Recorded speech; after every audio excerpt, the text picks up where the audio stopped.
enthusiasm gap anymore.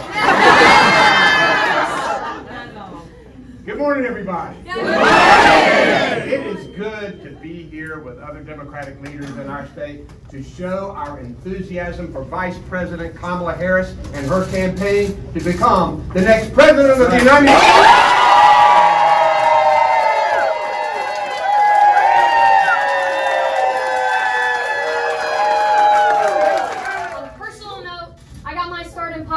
Working for Kamala Harris's presidential campaign in 2019.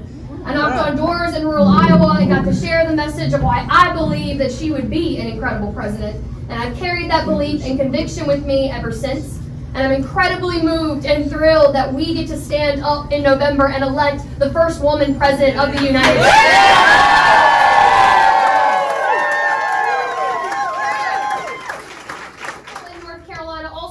Vice President Kamala Harris is uniquely qualified to keep moving our country forward and make life better for working people. Her record as Vice President builds on a distinguished career as an Attorney General, a District Attorney, and a United States Senator from the nation's largest state. Someone that's led the second largest Justice Department in this country, who's taken on criminals in this country and is tough on crime, but also knows how to protect people's freedoms.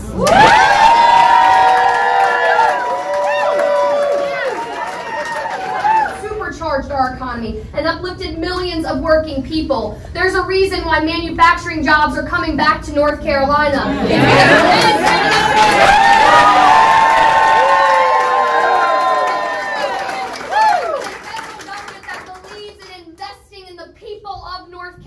Regardless if you live in Hickory or if you live in somewhere else in the eastern part of the state. We're looking at Beaufort County, we're looking at Brunswick County, places that also need that type of investment that haven't always been the places of economic revitalization in rural North Carolina right now. With Vice President Harris's record and support, our communities have seen historic levels of investment. In less than one term, this administration has created nearly 500,000 jobs throughout North Carolina. Urban spurred a small business boom with over 577,000 new business applications since the start of our administration, also with the help of our good Secretary of State's office, Elaine Marshall.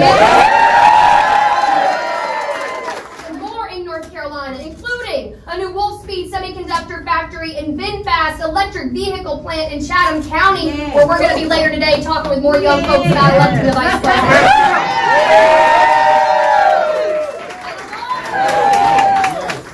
In Vice President Harris's world, we have a leader who is fighting for access to paid family leave. Every person can buy a home and start a family.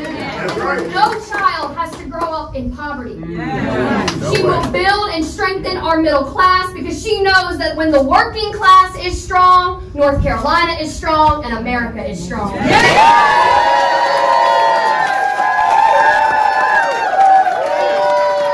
And today, freedom is on the line in this election cycle.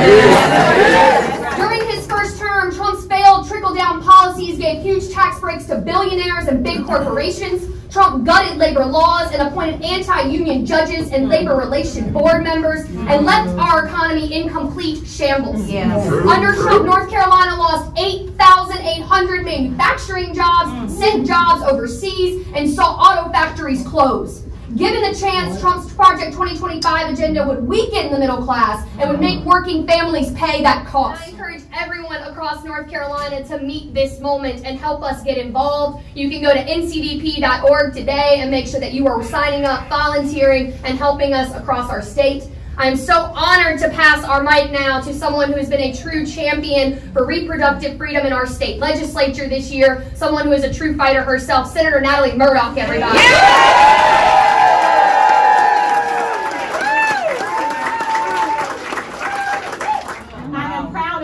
To stand before you today, united with my fellow Democrats in support of Vice President Kamala Harris as our presidential nominee. I know you like me are feeling the energy. We see it here this morning, the overwhelming groundswell of support around Vice President Harris. Vice President Harris has spent the last 4 years fighting for North Carolinians by investing in our communities, expanding opportunity, and protecting our fundamental freedoms, which are at stake this election. State University, one of North Carolina's 10 HBCUs. I will proudly cast my vote for Kamala Harris for president as a proud delegate at this year's Democratic National Convention.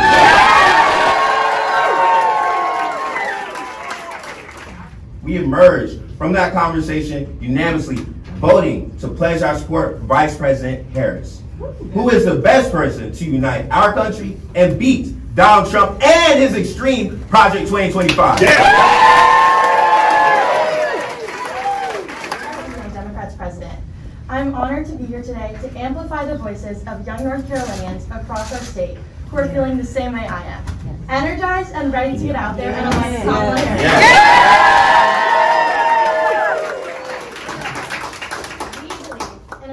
Where women have the right to make decisions about their own bodies. Yes. Because there is only one candidate who will support our rights and freedoms, and that's Vice President Harris. Vice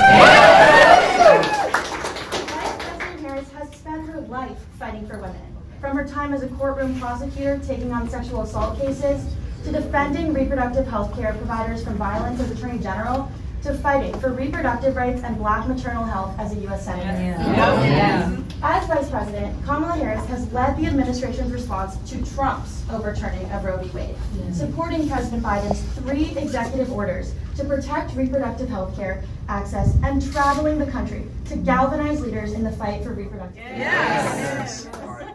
Any of us would be glad to answer questions that you guys have. Governor, AP and other outlets have reported that about a dozen people are being looked at as vice presidential candidates for Vice President Harris.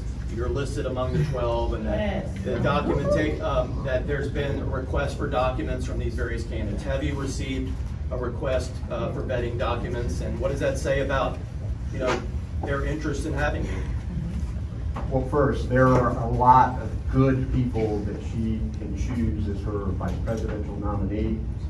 I trust her to make the right decision, but I also respect her process, and I'm not going to comment on any of those.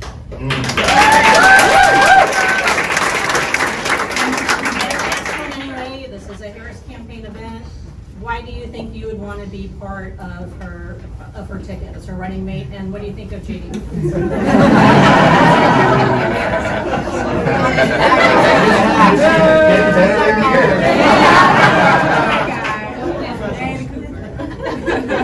I am for Kamala Harris because I have known her for 12 years. I have watched her work as a prosecutor.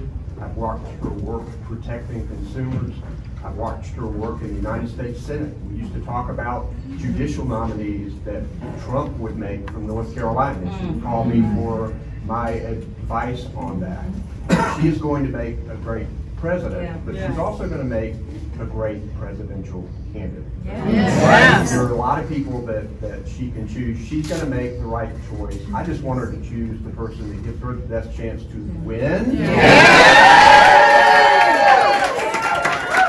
there will be a lot of factors that go into that. Governor, if you are chosen for the ticket, you go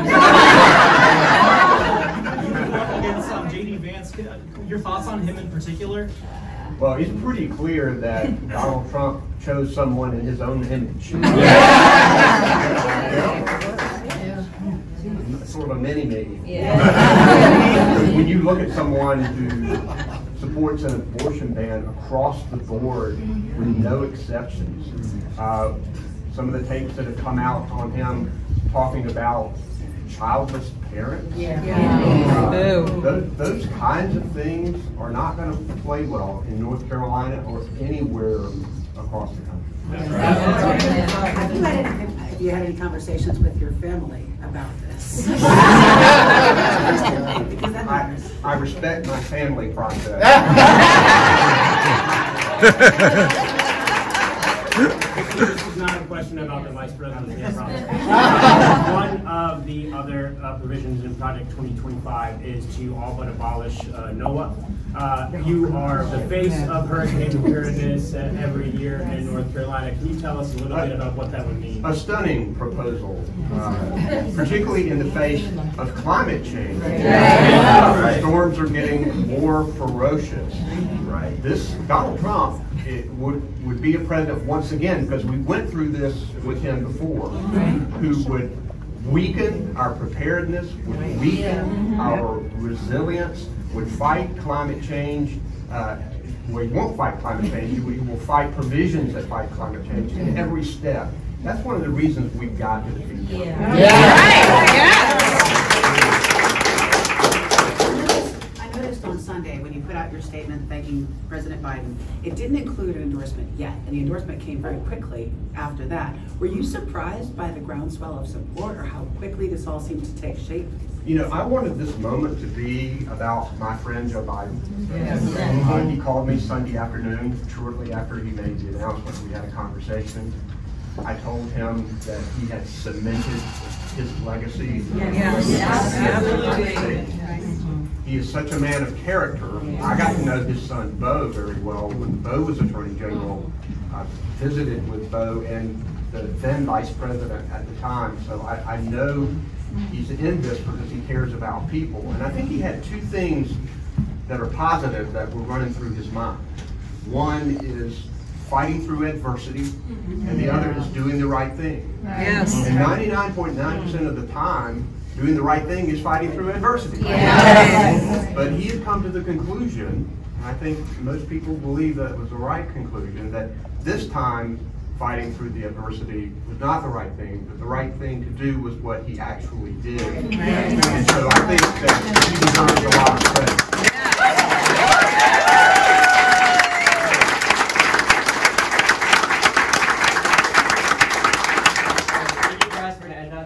Thank you everyone for coming. Thank you guys.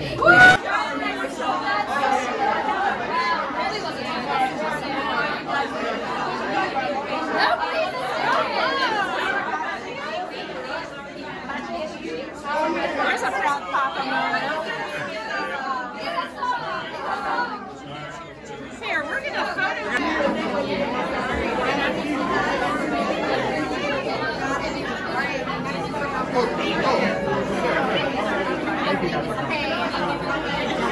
All right. I'll see you there.